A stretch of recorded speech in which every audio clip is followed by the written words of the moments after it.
Good morning, everyone. This is Beth Baker. I'm the Regional Administrator for NHTSA's Region 3, and I'd like to welcome you to our No Refusal webinar.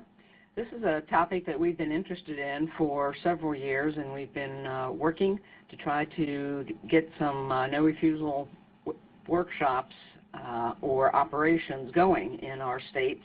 There have been successful operations in New Mexico and a few other states around, so we wanted to see if perhaps it was a method that we could employ in Region 3.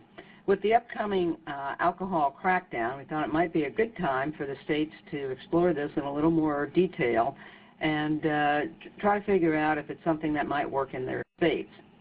Our goal is to have one operation in each jurisdiction for the crackdown and take a look and see how it goes. We've had a couple of operations within one of our states already. In Roanoke County, Virginia, Chief Howard Hall and Sergeant Timothy Wyatt have run an operation in Roanoke County, and it has been successful. So without further ado, I'd like to introduce Chief Hall and Sergeant Wyatt. What we're going to try to do over the next few minutes is first, we'll give you a little bit of background on Roanoke County, and anybody's on the line going, where the heck is that? And then we'll talk about how we decided to move into no refusal, how we put that together, and the little bit of results we have now, having done it a couple times. So with that, Roanoke County, we are in southwestern Virginia, where you see the red circle on the map. 247 square miles, about 90,000 people. We surround the city of Roanoke and the city of Salem. The town of Vinton is also within our boundaries. We're a suburban rural community. As you can see, we don't have a huge amount of crime, which is obviously a good thing for us. We do have quite a few crashes. And we make quite a few traffic stops trying to deal with those crashes. And over the years, we've been pretty successful around the impaired driving issue. And the slide that's up now just gives you a little bit of information about that. We're pretty happy with those numbers. Most of our numbers are heading in the right direction around the percentage of alcohol-related crashes and the percentage of crashes where the driver was impaired.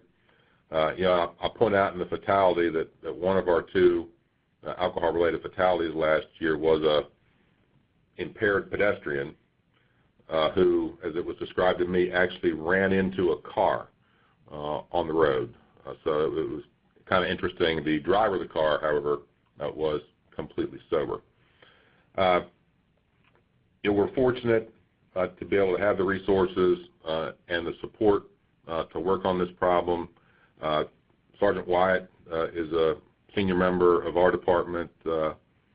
He and I have both been involved in working on traffic safety issues for many, many years. So no refusal was something that we thought made some sense. And in my role on the IACP Highway Safety Committee, I got a chance to hear about it from some other places and directly from MAD. So we decided to jump in. So no refusal is essentially a program where law enforcement will obtain a search warrant for blood samples from suspected impaired drivers when they refuse testing based on implied consent. So it's like everything else, a post-arrest process. The DUI arrest process stays the same. Once they refuse implied consent, then we move on to the no part. A little bit of background, that we learned in the course of doing this. No refusal is really not a new concept. If you go back many, many years before there were implied consent laws, this was how law enforcement had to obtain chemical test samples without the requirement, or when there wasn't a requirement that drivers consent. This really isn't a new concept in Virginia. officers in Virginia from a variety of departments have used the search warrant process to obtain blood samples in the past, particularly around crash investigations when there's serious physical injury or fatalities. So, been done before. And finally, when you think about, a workload here, both on the part of the police officer and court personnel, we don't anticipate, and so far we have not experienced the need to obtain a large number of search warrants.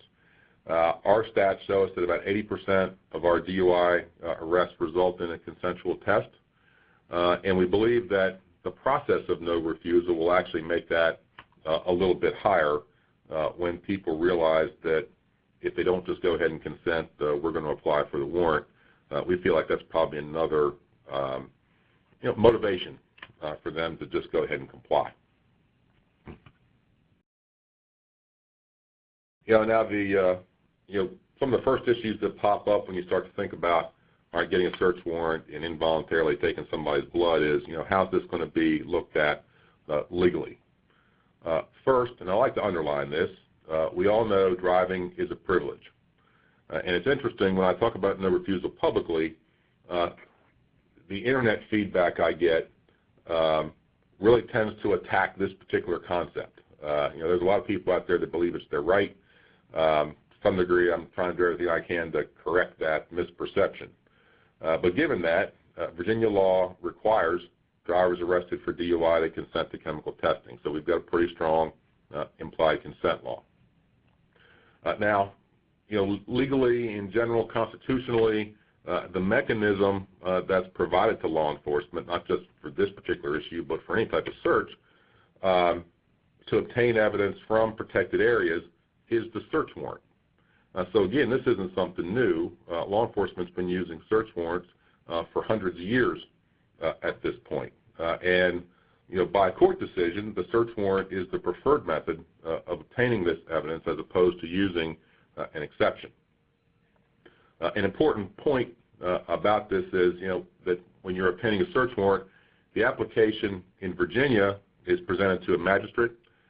In all states, it's presented to some judicial officer of some type outside of law enforcement who reviews the probable cause before issuing a warrant.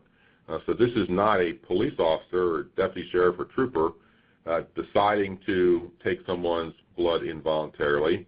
It's evidence being presented to an official of the court who then issues that warrant. And then the last point here, in terms of actually taking the blood, we're using the same procedures that we use for implied consent, so that when the blood sample gets to court, there should not be an argument about how it was withdrawn.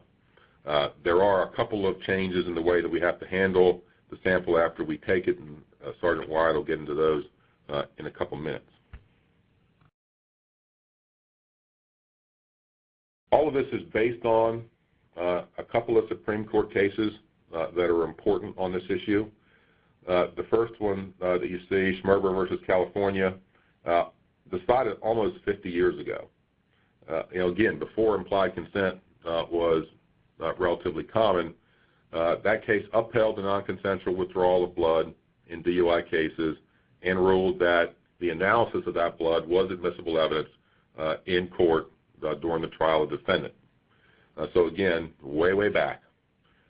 A more recent case, Missouri versus McNeely in 2013, ruled that a search warrant is required for a non-consensual blood draw unless exigent circumstances are present. The basic fact in this case was that Missouri had a law that under certain circumstances a law enforcement officer could order the non-consensual blood draw without a warrant, and the challenge was to that law. So while to some degree that case was a setback around those particular laws, it really upheld the use of a search warrant to get the blood draw. And if you take the time to read the case, they do sort of lay out what the exigent circumstances would have to be not to get the warrant. In our case in Roanoke County, they're generally not going to apply to us as we have a magistrate available virtually 24/7, and we're close enough to be able to get what we need. Now, we started working on no refusal at the end of last year when Mothers Against Drunk Driving sponsored a workshop in Maryland, and we were able to send Sergeant White to that, and this is kind of where he comes in. Well, good morning. The most important thing that I found out while at the workshop was the simple fact that this was not a foreign concept to us in Virginia, particularly not to us at our department. We had used many of search warrants to obtain blood for chemical analysis in major crashes, as the chief had mentioned earlier. So the concept itself was not foreign to us. So the most obvious point for me was the fact that all we were really doing was increasing the frequency in which we did these. And as such, once I got back to the department from the workshop, met with administration, and it was determined that to begin with, we would call certain periods of no refusal, in particular to tie into major holiday periods of time during the year, and to tie it into certain checkpoints. Once that decision was made, I then went to the Commonwealth's Attorney's Office and met with them, and had basically in advance had planned to come up with some good salesmanship about how I was actually going to present this to them, how I could win them over for this concept with this increased frequency of us doing these search warrants. And basically when I got there, just a couple of minutes into the conversation, they were already on board.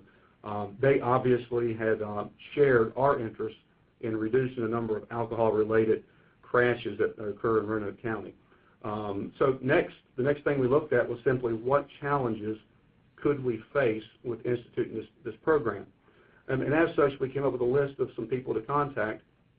And but the most important thing that we looked at for us that was a very significant and very easy procedural change was the fact of which organization actually performed our blood draws.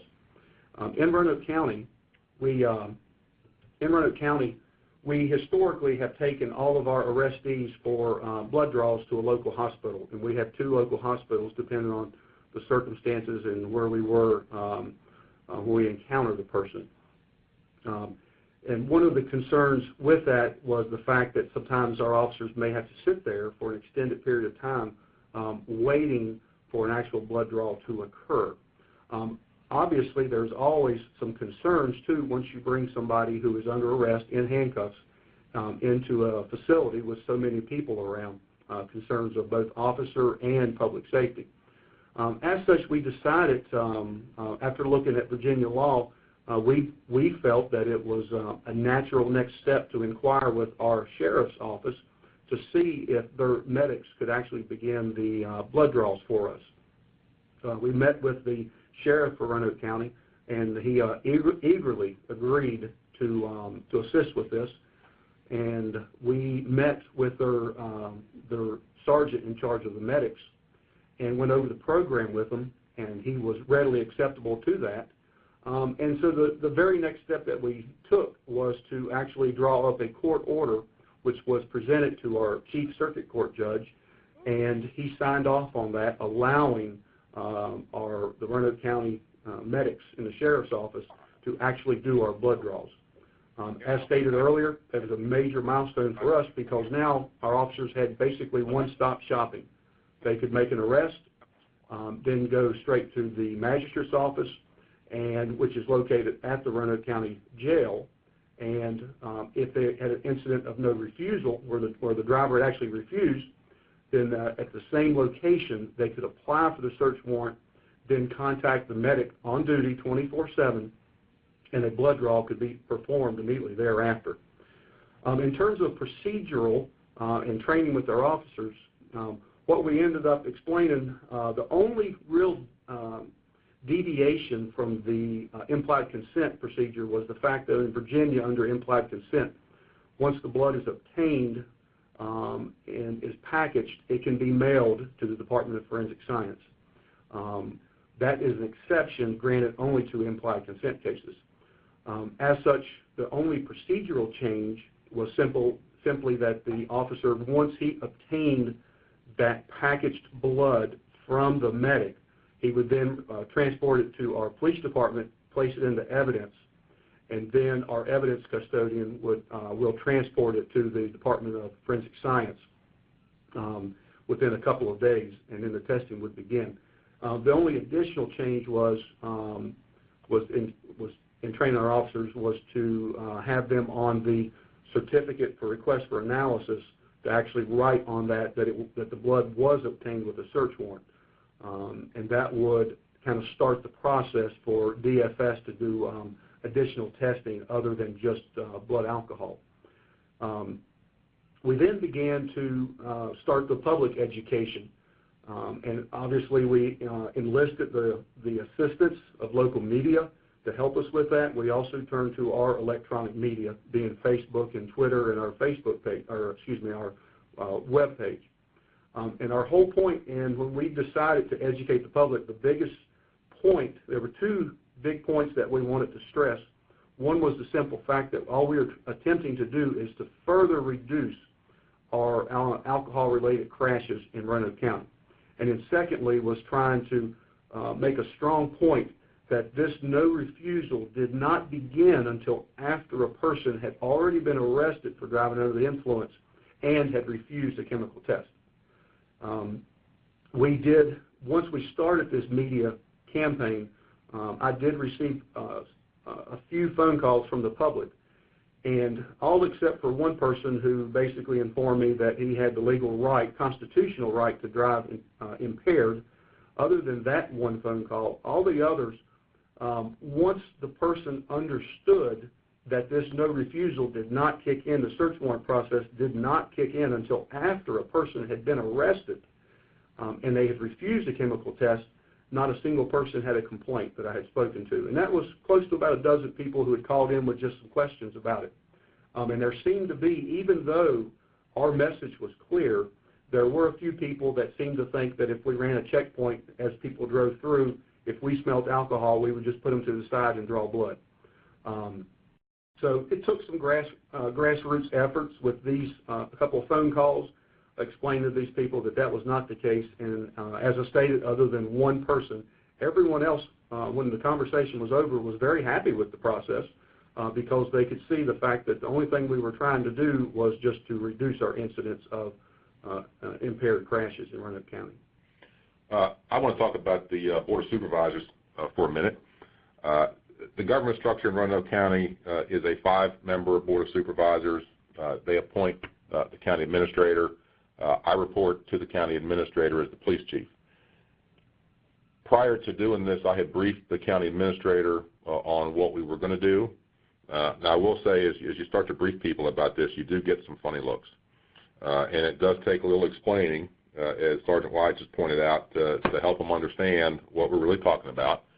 But I made the decision to go ahead with the public education prior to sending anything to the Board of Supervisors. In retrospect, I probably would not have done that again. I didn't anticipate the amount of phone calls the board members would get, and that ended up putting them in a little bit difficult position. Ultimately, I did a briefing for the Board of Supervisors at one of their meetings about this concept. If you're interested in probably a 20 to 30 minute riveting presentation around no refusal, it's on Roanoke County's website at a board meeting just prior to St. Patrick's Day. Probably should have sent them something ahead of time so they understood what we were getting ready to do, because as Sergeant White mentioned, we did get some negative feedback, and I'll tell you right up front, as a police chief or someone that's promoting this, you got to have a little bit of backbone before doing it. There are groups of people that do not agree with this concept. It's my belief that most of that disagreement is ideology, and frankly, it's on both sides of the political spectrum, so I'm not taking any sides here. And really, there's some of the same people that object to sobriety checkpoints, that object to chemical testing in general, that we have dealt with before. But as you recall, we did the homework up front in terms of the legality. And on these kinds of issues, we take our legal advice from the Commonwealth's attorney, who's our elected prosecutor, And when we've made the determination that something is legal and constitutional, then my feeling is that we can move forward. At the end, the Board of Supervisors supported what we're doing, and we move forward. One of the things that, as Chief had mentioned earlier, the first time that we actually kicked off our no refusal was during the St. Patrick's Day week. And what we had tailored our initial no refusal program was during that week, only during sobriety checkpoints, which we do a large number of sobriety checkpoints each year. And I believe at that time, I think we had during that week, I believe we had 5 sobriety checkpoints planned. And then we had a number of saturation patrols in addition. And we only instituted no refusal during those times when we had checkpoints active and when we had saturation patrols active.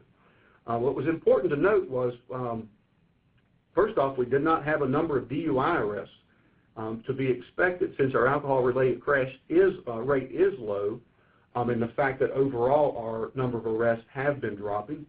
But those who were arrested, not a single person refused. And that went back, I believe, to our training of our officers, because we told them specifically what they were to discuss with a person. If a person refused to submit to a chemical test, then the officer was instructed to inform them that the next step was going to be that the officer would apply for a search warrant from the magistrate. And if that search warrant was issued, then that person would be taken to the for a blood draw, and then that blood sample would be sent to the Department of Division of Forensic Science for evaluation. We know because the officers had relayed to me that this did occur during actually the 2 times that we have since done no refusal. Once that explanation was given to the person that every person except for one had been elected to go ahead and submit to the chemical test, submit to a breath test as required by the state of Virginia. So that was a win for the program as well. The simple fact that people were in compliance, people did come into compliance once they were faced with the potential for the program. And as I stated, we've only had one thus far who refused, and a search warrant was obtained. And that particular arrest and procedure went flawless, and there was no complications on the blood draw. The person had submitted to that search warrant. The blood draw was obtained. We also, just during the planning, when we were waiting for our first no refusal actual arrest or procedure, we actually had even began to test out the fact of our medics doing our blood draws. We all know in law enforcement that even though there's case law that specifically may allow something, that obviously you can still be faced with challenges both in general district court as well as circuit court. So we actually went ahead and began to test that by having medics draw certain of our high our officers who were affecting a number of DUID arrests. We went ahead and allowed them to start doing that to test out actually blood draws by the medics under implied consent. And it's all been favorable up to this point. The biggest point was, as I earlier mentioned, was the fact that if a person is arrested during one of our no refusal checkpoints or saturation patrols or holiday periods, once they do refuse, then our officers are instructed to explain to them what is going to happen next. They are not to tell them that a search warrant will be obtained, but merely that the officer will apply for a search warrant. And we really believe that just that talking with the arrestee is going to generate more breath tests, where we will allow a person, once it is explained to them that this is what's going to occur, that if they decide, okay, where is the machine, that we will allow them to go ahead and to do a breath test. That opportunity expires the moment that it's explained, they still refuse, and we execute a form in the state of Virginia where basically they declare that they refuse. At that point, it will then be left to the officer to apply for a search warrant through the magistrate for a search warrant for the blood. As stated, we are using the same procedures other than actually happened to hand carry the blood sample to DFS, which fortunately for us, they're located within our jurisdiction. But that's really the only deviation from implied consent. Everything else applies the same. In Virginia, code section dealing with chemical testing, there's code that allows for basically for nurses and technicians and the like to draw blood. So we got interpretation, found case law that showed that a medic who was legally allowed and overseen by a attending physician to draw blood could be deemed allowed to actually draw the blood. So once again, falling back to the fact that we were trying to follow all the rules with implied consent other than the explicit fact that we were not allowed to mail the blood in. That just to minimize challenges to our program. All right. As we were putting this together, the question I probably got most frequently was, why are you doing this? There were some folks that felt like, given some of the pressure that law enforcement is under these days, that maybe it's not the right time to do it, or because of the opposition of some groups or people, we shouldn't do it. And my answer was pretty much what you see on the screen. First, we know impaired drivers are dangerous. It's a decision that's not only illegal, it's irresponsible, and it's unacceptable in our community. But our primary purpose, is really not to, have to do non-consensual blood draws. Our purpose is to deter impaired driving in the first place. So I think it sends a pretty clear message that we're serious about doing these investigations, and we're going to do everything we can to collect all the evidence that's available. And that's the message for those folks that persist in impaired driving. The gentleman that Sergeant White mentioned, and he also posted on some of the local news sites that it was his constitutional right to drive impaired.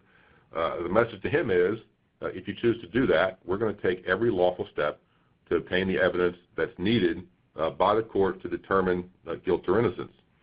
And we know that the chemical test evidence can be the most important evidence once we get to that point. If an officer detects someone who's impaired at roadside, there's really only 3 reasons why that could be occurring: alcohol, drugs, or medical condition. And I consider fatigue as a medical condition if it's that significant. So, if it's a medical condition, hopefully we can detect that and get the person the treatment that they need at the scene. If it's not, then we need the evidence for a judge or a jury to use to decide if that person was impaired, and this is one more step to help us do that.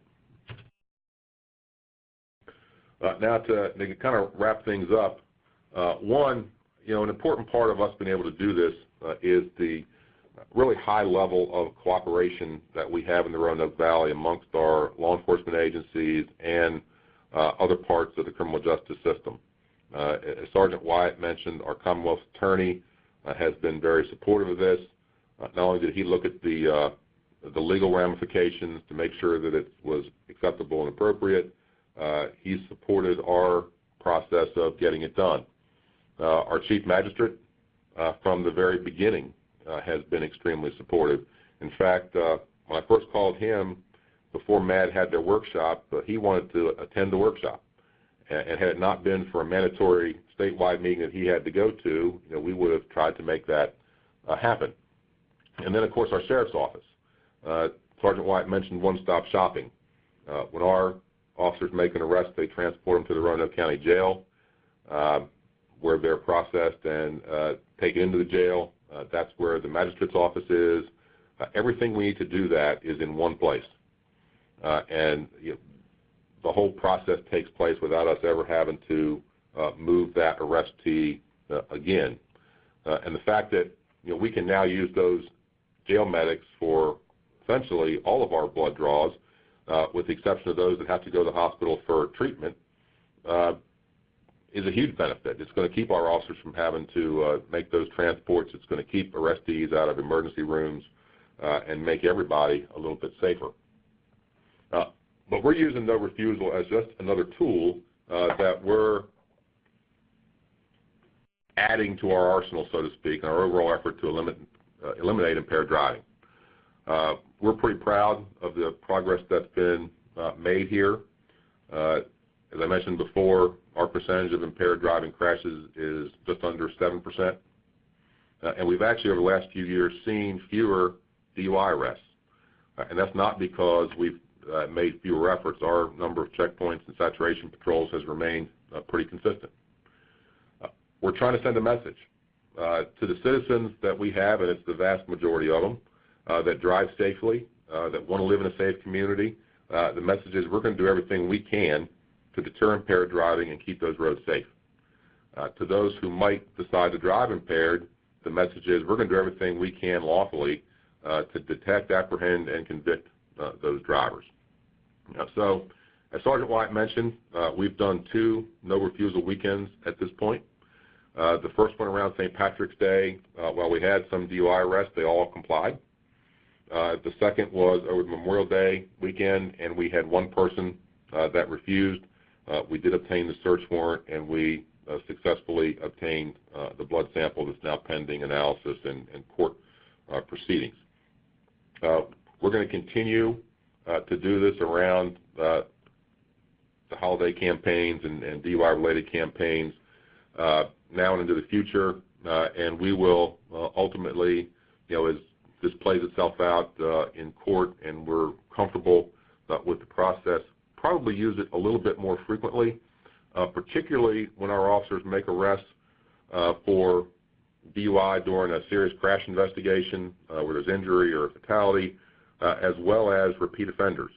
Virginia does have a felony DUI law, and I think at the point that someone gets to that level, we need to get that blood sample so the courts can make the appropriate decision. So that's where we are. We are happy to take any questions or comments and finish this up with a discussion. Okay, thank you, Howard, and thank you, Sergeant Wyatt. I think that was very well done and simple, informative.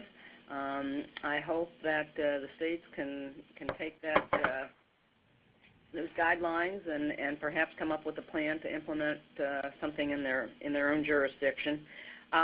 Just to let you all know, we're going to be posting the webinar presentations on the r3communications.org website. We'll also post or either send or post a link to the Board of Supervisors briefing that Howard mentioned so that you'll have access to that. So we'll expect a no refusal weekend during the crackdown in every state. And I expect the coordinators to get to work with their TSRPs and start mapping out a strategy. I'm sure Howard and Sergeant Wyatt will be available to provide any advice and comments on your plan, and we can hook you up with them. With that, I'd like to thank everyone for participating. We'll continue this at another time, maybe have a follow-up webinar at some point after other states conduct their no refusal weekends, and we see how that goes. So we'll have a kind of a wrap-up and see if we can get this started and then keep it going. So again, thank everyone, and have a pleasant day.